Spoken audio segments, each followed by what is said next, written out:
셋째 주일 오후 예배입니다. 오늘 말씀은 예레미야 1장 4절로부터 10절에 있는 말씀입니다. 예레미야 1장 4절로부터 10절. 자, 봉독합니다. 여호와의 말씀이 내게 임하니라. 이르시되 내가 너를 모태에 짓기 전에 너를 알았고 내가 배에서 나오기 전에 너를 성별하였고 너를 여러 나라의 선지자로 세웠노라 하시기로 내가 이르되 슬프도소이다. 주 여호와여 보소서. 나는 아이라 말할 줄 알지 못하나이다 하니 여호와께서 내게 이르시되 너는 아이라 말하지 말고 내가 너를 누구에게 보내든지 너는 가며 내가 내게 무엇을 명령하든지 너는 말할지니라. 너는 그들 때문에 두려워하지 말라. 내가 너와 함께하여 너를 구원하리라. 나 여호와의 말이니라 하시고 여호와께서 그의 손을 내밀어 내 입에 대시며 여호와께서 내게 이르시되 보라 내가 내 말을 내 입에 두었노라. 보라 내가 오늘 너를 여러 나라와 여러 왕국 위에 세워 내가 그것들을 뽑고 파괴하며 파멸하고 넘어뜨리며 건설하고 심게 하였느니라 하시니라. 아멘. 자, 오늘 저희들이 봉독한 이 말씀을 통하여서 새로운 시도가 필요합니다라는 제목을 가지고 말씀을 나눠보고자 합니다. 이스라엘 민족은 하나의 민족이었습니다. 우리 대한민국처럼 남북으로 나눠졌죠. 그래서 북이스라엘, 남유다로 분리가 되어졌습니다. 이 예레미야 선지자가 활동한 곳은 바로 이 남유다인데 그가 활동할 당시에 유다는 이미 침몰하는 배와 같았고 향로를 이탄한 비행기와 같이 위기 가운데 있었습니다. 그러나 정작 백성들은 그것을 깨닫지 못했습니다. 그때 하나님은 제사장의 아들 예레미야를 이른 나이에 부르셔서 사명을 주십니다. 그것이 오늘 본문의 내용입니다. 그러나 예레미야는 이 사명을 부르심에 그는 두려워합니다. 부담스러워합니다. 그래서 나는 아이라 말할지도 모릅니다 라고 하며 거절을 하죠. 하지만 하나님은 그를 확신 가운데 설득했고 결국 예레미야는 끝까지 유다에 남아서 엄청난 곤욕과 핍박 가운데서도 이스라엘 나라가 망할 때까지 담대하게 하나님의 말씀을 대언하고 선포한 눈물의 선지자입니다. 그에게 무거운 부담감과 함께 이스라엘 민족을 향한 뜨거운 신앙의 열정이 있었기에 하나님은 그것을 통하여서 그를 들어 세우신 것입니다. 그리고 그에게 명령을 주시고 철저한 보호와 구원을 약속해 주십니다. 그리고 친히 그 입에 손을 대시면서 말씀을 주시고 표징을 주셨습니다. 그리고 열방 위에 그를 세워서 그 사명을 감당하도록 한 겁니다. 그가 감당해야 할 것은 그가 선포하는 내용은 그들을 철저히 뽑고 파괴하는 내용입니다. 그러나 이것은 유다를 더 새롭고 멋지게 새롭게 세우고자 하는 하나님의 요구이고 작업입니다.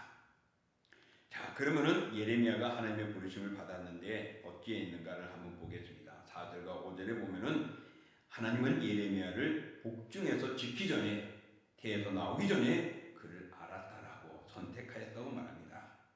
그래서 그별하여 열방의 선지자로 세웠다고 말씀합니다. 예레미야는 이스라엘의 제사장들이 모여 살던 베냐민 땅 아나돗의 제사장 가문에 태어났습니다. 그리고 거기서 제사장으로서의 사명을 준비하고 있었습니다. 제사장은요, 세습입니다. 그의 아버지, 그의 아들, 아들 후손으로 이어지는 세습이었습니다. 그러니까 제사장 가문의 가정들은 유서 깊은 종교적 가정들이요 훈련받는 가정이라고 볼 수 있습니다. 이와 같이 유서 깊은 가문에서 태어난 예레미야는 이미 그 성장 과정부터 신앙적이고 교양 있는 환경에서 하나님의 사역을 감당할 준비를 하고 있었습니다. 하지만은 그의 삶은 순탄치만은 않았던 것 같습니다. 그런데 그는 하나님의 확고한 부르심에 받고 나서 그의 모든 얽힌 삶이 바로 하나님의 손길에 있었음을 깨닫게 됩니다. 그러므로서 그가 하나님 앞에 내어 맡길 때 그 모든 길들이 풀어지기 시작한 것이죠. 오늘 우리들도 이와 유사합니다. 우리도 하나님의 선한 계획이 우리에게 있었음에도 불구하고 전혀 모른 채 살아가고 있을 수도 있는 우리의 형편들을 기억해야 합니다. 그래서 이해할 수 없는 어려운 시간을 지내기도 하고 자신의 생각과 계획과 전혀 다른 삶을 살아갈 때도 있습니다. 그리고 많은 실패를 경험하기도 합니다. 왜 하나님 믿는 우리의 삶이 이렇게 때로는 어려움을 당하고 순탄치 않을까 말입니다. 바로 그것은 하나님이 우리를 택하시고 부르시는데 우리가 그것을 거부하고 인간의 세상의 욕심과 야망에 젖어들어서 하나님의 뜻을 따르려고 하지 않았기 때문입니다. 결국 하나님께서는 여러 어려움들을 통해서 깨닫게 해주시고 그 길을 가게 합니다. 마치 요나와 같이요. 요나에게 하나님이 니느웨로 가라 그랬지만 그는 다른 길로 가게 되어졌고 다른 길로 가서 행하다가 하나님의 뜻을 깨닫고 돌아선 것이죠. 우리가 이 세상에 살아가면서 어떤 일을 할 때에 바로 때로는 어렵고 힘들 때 우리가 하나님의 뜻을 어기고 있지 않는지를 돌아봐야 합니다. 그래서 하나님이 우리를 당신의 뜻대로 인도하시는 과정의 손길이 우리에게 있는지를 살피고 우리는 그 길을 갈 수 있어서 그 삶을 살아가는 것이 아름다울 줄 믿습니다. 오늘 예레미야가 이렇게 그 어려운 사명을 감당하는데 나는 할 수 없다고 거부했지만 하나님은 그를 강권적으로 역사해 갑니다. 이렇게 부름을 받은 예레미야는 어떻게 6절에 보니까 거부하고 있습니다. 이 6절에 예레미야는 슬프도소이다 라고 반응을 합니다. 자신이 하나님으로부터 불가능한 소명을 받았기 때문에 몹시 마음이 답답하고 두렵고 떨리고 힘들다라는 자기의 표현의 모습입니다. 그리고 그는 나는 아이라 말할 줄 모른다라고 말하면서 거절합니다. 예레미야는 실제로 아직 어른 나이에 부름을 받았습니다. 아마 청년 초기라든지 그랬을 것 같아요. 삶의 경험이 많지 않은 상황이었습니다. 그래서 그는 어리고 부족해서 그 사명을 감당할 수 없다라고 표현하기도 했을 것입니다. 또 반대로 선지자의 사명을 감당하는 데 있어서 자기는 자격이나 성격이나 또 능력이 부족하기 때문에 아니 됩니다 라는 고백인 것 같습니다. 그래서 그는 슬픕니다. 나는 아이라 말할 수 없습니다 라고 거부를 했던 것 같습니다. 물론 자신이 고백한 것과 마찬가지로 예레미야는 하나님의 사명을 감당하기에 부적격한 모습들이 가득했을 것입니다. 하지만 하나님께서는 그를 쓰시고자 작정하셨습니다. 계획하셨습니다. 그래서 선택하셨습니다. 그렇기 때문에 하나님의 선지자가 된 것이죠. 사랑하는 성도 여러분, 과연 하나님께서 주시는 사명이 부담스럽다고 거부할 수 있을까? 우리 인생의 삶을 한번 돌아보십시오. 하나님이 주시는 말씀, 하나님이 주시는 명령, 이것이 우리에게 너무나도 부담스럽고 가슴 아픈다 하더라도 이미 우리는 평범하게 살 수 없다라는 것입니다. 왜? 내 뜻대로가 아니라 하나님의 뜻대로 세상이 이루어져 가기 때문입니다. 그러나 결국 그 말씀의 능력을 믿고 나가서 고통 가운데서도 주어진 사명을 감당할 수밖에 없습니다. 그래서 내가 원하지 않아도 어려움을 당할 때 다시 한번 돌아보시고 이것이 하나님의 뜻인가를 깨달아야 됩니다. 오늘 이 예레미야는 자기의 부름에 대해서 나는 지금 아닙니다. 나는 어립니다. 나는 자격이 없습니다 라고 말했지만 하나님은 아니다 라고 그를 이미 내가 택하였다라고 말씀하고 있는 것입니다. 우리가 하나님의 사명을 감당하게 되는 것은 우리 자신에게 달려있는 것이 아님을 가르쳐줍니다. 바로 하나님께 달려있다는 것입니다. 그래서 하나님이 계획하시고 하나님이 진행하시는 거니까 따라오고 순종하라는 것입니다.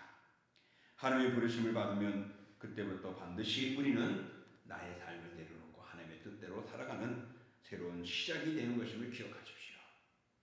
하나님의 백성들은 주신 말씀의 능력을 믿고 나가서 주신 사명을 감당해내야 하는 사람들입니다. 그러므로 우리가 이 땅에서 내 뜻대로가 아니라 아버지의 뜻을 이루고 아버지의 뜻을 보여줄 수 있고 나타낼 수 있고 전할 수 있는 우리의 삶이 정상적이다라는 것을 기억하시면서 오늘도 내일도 또 좋으실 때까지 우리의 삶이 나의 뜻대로가 아니라 하나님의 뜻을 이뤄나가고 하나님의 뜻을 전하고 나타내는 일에 힘쓰는 우리 모두가 될 수 있기를 주의 이름으로 축복합니다.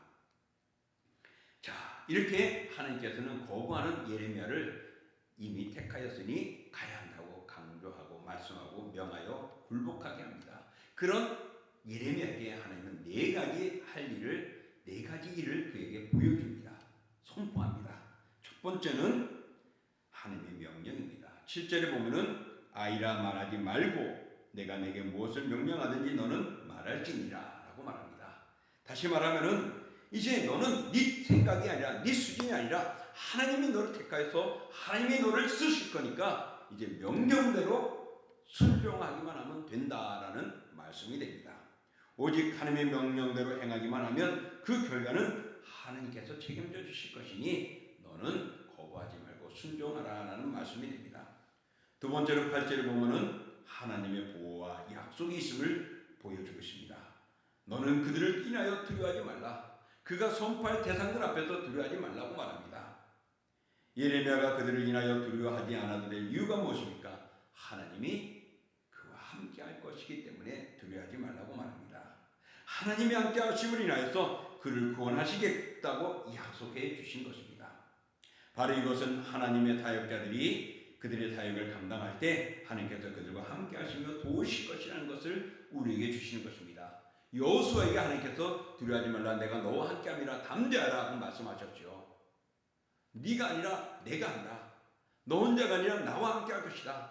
내 일이 아니라 하나님의 일이다 라고 말하며 그를 위로하고 힘든 것처럼 오늘 하나님은 이 예레미야에게 두려워하고 아이라고 말하는 거부하는 그에게 아니야. 이것은 하나님의 일이야. 내가 할 거야. 그러니까 너는 순종하면 돼. 그리고 어떤 일 하든지 하나님이 너와 함께하며 보호하실 것이라고 말합니다. 그러므로 사랑하는 성도 여러분, 우리가 하나님의 일을 감당하고 하나님께서 우리에게 사명을 주고 직분을 주고 은사를 주고 아버지 하나님께서 달란트를 주고 그 일을 하라고 할 때 우리는 할 수 없다고 내 뜻은 그가 아니라고 생각하실지 몰라도 하나님의 계획과 하나님의 뜻이기 때문에 우리는 나가야 합니다. 그런 자들에게 하나님 보호하시고 또 그런 사명을 주는 자에게 하나님께서는 공급하시고 그와 함께 하시며 흔들리지 않게 하실 것입니다. 이 예레미야는 당시에 이미 나라가 멸망하는 그 위기 속에 사람들은 정말 완악한 백성들이 되어졌죠. 그런 백성들을 향하여 너희들은 망하게 될 것이다. 너희들은 재앙이 닥칠 것이다. 하나님의 저주가 임할 것이다. 파괴할 것이다 라는 말을 전한 때 어찌 백성들이 그 듣고 즐거워하겠습니까? 그러나 하나님께서는 내가 너와 함께하기 때문에 누구도 그를 해치지 못하고 하나님이 지키시고 보호할 것임을 말씀하셨습니다. 그러니 하나님이 내가 너와 보호할 것이니 그 일을 감당하라고 말합니다. 세 번째로 하나님이 주신 사인은 무엇이냐면은 확고한 표징을 줍니다. 그 입에 손을 대시면서 말씀의 권위를 주십니다. 그 입에 말씀을 주십니다. 그러므로 입을 강하게 하십니다. 하나님의 백성에게 최고의 무기는 무엇입니까? 말씀이죠. 함이신 말씀을 가지고 담대히 전하는 겁니다. 오늘 이 말씀을 믿고 나가면 하나님의 기적과 능력이 나타나게 되는 것이죠. 그래서 하나님은 예레미야에게 그 사명을 받은 예레미야에게 말씀의 능력을 표징으로 주십니다. 네 번째 마지막 보여준 것이 뭐냐면 그가 할 사역의 특징은 이것이다 라고 10절에 말합니다. 먼저 하나님께서는 예레미야를 열방 만국 위에 그를 선지자로 세우셨습니다. 그러므로 하나님이 그를 높이고 그를 세우셨다고 말합니다. 그래서 이 모습 속에서 우리에게 주어진 하나님이 세우신 사역자들은 세상의 어떤 권세나 권위에도 두려워하지 말고 담대히 하나님의 말씀을 선포하고 선도해 나가야 할 것을 깨닫게 해주는 것이죠. 그리고 그가 전파해야 할 내용은 무엇이냐면은 10절을 보면 뽑고 파괴하고 파멸하고 넘어뜨리고 그러면서도 건설하고 심는다라고 말씀하고 있습니다. 철저히 뽑고 절거하지만은 다시금 새롭고 더 멋지게 세우는 그런 사역을 감당하게 될 것이라고 말씀하고 있는 것입니다. 곧 예레미야가 감당해야 할 예언적인 사명이 파괴적이면서도 건설적인 이중적인 성격을 가지고 있습니다. 다시 말해서 예레미야는 그가 선포한 예언 속에는 멸망과 축복이 동시에 들어 있음을 보여주고 있습니다. 하나님이 말씀과 약속으로 설득하신 이유가 무엇입니까? 확신을 주시기 위함이죠. 주신 명령에 내 생각을 내려놓고 순종하면 된다라고 말합니다. 악에 대해서 보호하시고 약속해 줄 것을 말씀함으로 두려워하지 말라고 말합니다. 또 강력한 무기인 말씀을 내 입에 주니 너는 전하기만 하라고 말씀하고 있습니다. 그리고 멸망될 사회, 죄악으로 무너지지만은 하나님은 그 사회를 다시금 새롭게 세워나가고 건설해 나갈 것임을 말씀하죠. 오늘도 하나님은 우리가 담대하게 세상으로 나가 미신과 음란과 폭력과 부패와 성적 문란에서 그런 것들을 몰아내면서, 그런 악한 것들을 몰아내면서 새로운 세계를, 하나님의 사회를, 하나님의 나라를 건축하고 창조하기를 원하고 있습니다.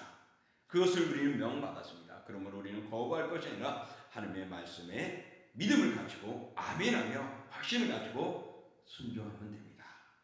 그럴 때에 그 사명을 감당하게 할 것이고, 감당할 수 있도록 하나님이 우리와 함께 하시며 능력과 기적과 역사를 허락해 주십니다. 이제 말씀을 정리합니다. 오늘 우리의 삶을 살아가다 보면 이해하지 못하는 어려움들을 갖게 됩니다. 왜?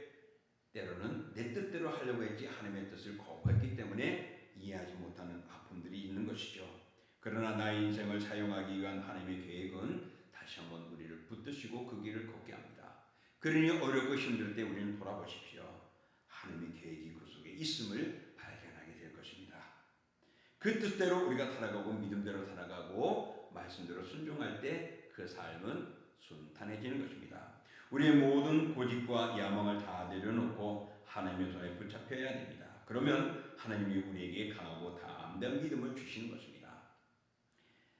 마리아 트라프가 쓴 사운드 오브 뮤직이 있습니다. 여러분 많이 봤겠죠? 저도 여러 번 봤습니다. 이 사운드 오브 뮤직의 여주인공이 이름이 마리아이죠.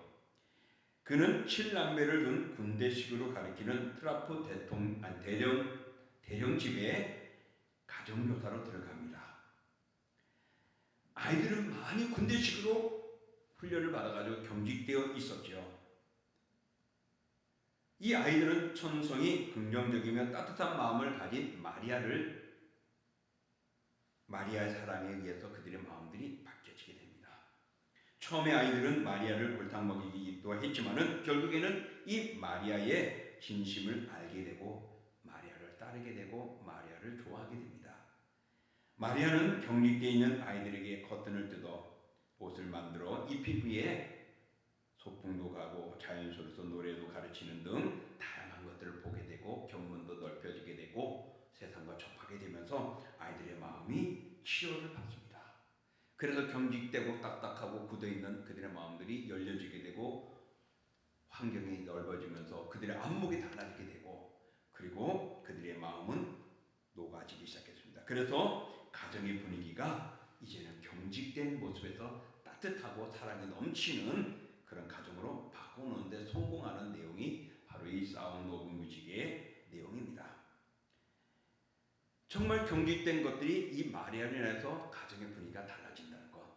오늘 우리들에게 교훈하는 내용은 그렇습니다. 하나님은 우리를 이 세상에 하나님의 사람으로 만드시고 사명자로 만드시고 주의 종으로 삼습니다. 그리고 우리에게 그 일을 감당하게 합니다. 바로 그것은 오늘 세상을 변화시키라는 것이죠. 그러므로 하나님의 사랑과 말씀으로 이 세상을 창조적으로 새롭게 바꿀 수 있는 사람들로 우리를 택하시고 그의 자녀로 삼으신 것입니다. 하나님께서 나에게 주신 사명 무엇인가 돌아보십시오. 스스로 살펴보면서 자신이 할 수 있는 것으로 하나님을 영화롭게 하며 주의 사명을 잘 감당할 수 있는 주의 백성들 되기를 축복합니다. 하나님의 손에 붙들려서 내 자신의 새로운 삶은 물론 세상을 새롭게 변화시키고 창조하는 그런 소금과 빛의 역할을 사명을 감당해야 합니다. 그렇게 할 때 하나님은 능력도 주시고 권세도 주시고 함께 하시며 든든케 해주실 것입니다. 그러므로 사랑하는 성도 여러분, 오늘도 예레미야를 부르듯이 하나님은 우리를 부르시고 우리를 예전부터 택하시고 예정해 놓으시고 작정해 놓으신 우리를 하나님 쓰시고자 합니다. 그리 그 길에 아멘하십시오. 그러지 않으면 우리의 가는 길이 어렵고 힘들 것입니다.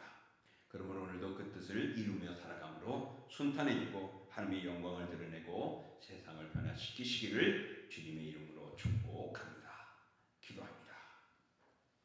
존귀하고 거룩한 주 하나님 아버지, 오늘 세상을 돌아보면은 우리들은 정말 얼마나 악한 세상이 되어진지를 느끼게 됩니다. 그런 세상 속에서 우리 자녀를 키운다는 것, 믿음으로 키운다는 것 참 힘듭니다. 하지만은 하나님의 백성들은 그 사명을 감당해야 합니다. 때로는 우리가 거부하기도 하고 때로는 두려워합니다. 하지만 하나님은 우리를 그 뜻에 기억고 사용하십니다. 그러므로 어긋나거나 역경함으로 고통을 당하지 않는 우리가 되어지기를 원합니다. 오늘 하나님께서는 예레미야를 통하여서 바로 그것을 보여준 겁니다. 예레미야의 뜻이 아니라 하나님의 뜻이요, 예레미야의 생각이 아니라 하나님의 생각임을 말하며 예레미야를 보내었고 택하였고, 그래서 그가 일꾼으로서 사명을 감당하며 메말라가고 죽어져가는 이 이스라엘, 멸망의 이스라엘을 선포하면서 다시금 하나님이 세우실 것임을, 그것을 전하는 것이 예레미야 사역입니다. 그 길이 얼마나 순탄하게 했고 얼마나 기쁘겠습니까? 아니지요.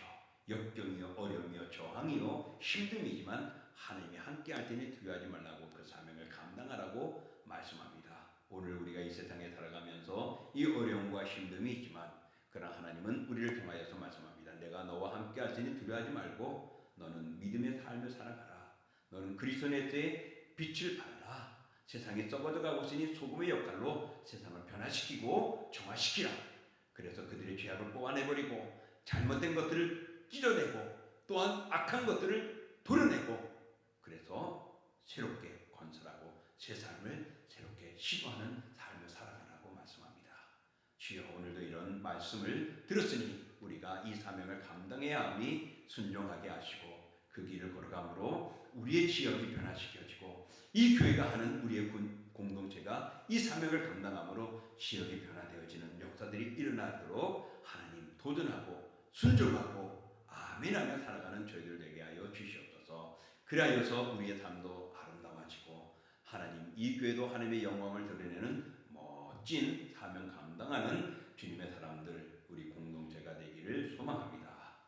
이제는 우리 주 예수 그리스도의 은혜와 그 아들이 땅에 내어주신 하나님의 그 크신 사랑하심과 성령의 역사와 인도와 교제와 교통하심이 오늘도 머리 숙이며 주의 부르심에 주님의 일꾼의 사명에 아멘함으로 하나님의 영광을 드러내는 그런 아름다운 삶들이, 또 새로움을 이루어나가는 거룩한 하나님의 역사들이 저희들의 삶 위에, 영혼 위에, 가정 위에, 일터 위에 가득하게 하시고, 또한 함께하는 우리 동신교회와 동부노회와 서울성경신학대학원대학교와 총회 위에 이런 하나님의 놀라운 역사를 건설하며 나가는 놀라운 일들이 저희들에게 영원하여 주님 오시는 그날까지 이 사명 감당하는 주의 백성들 다 되기를 원합니다.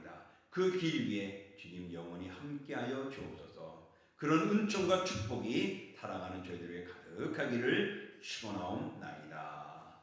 아멘.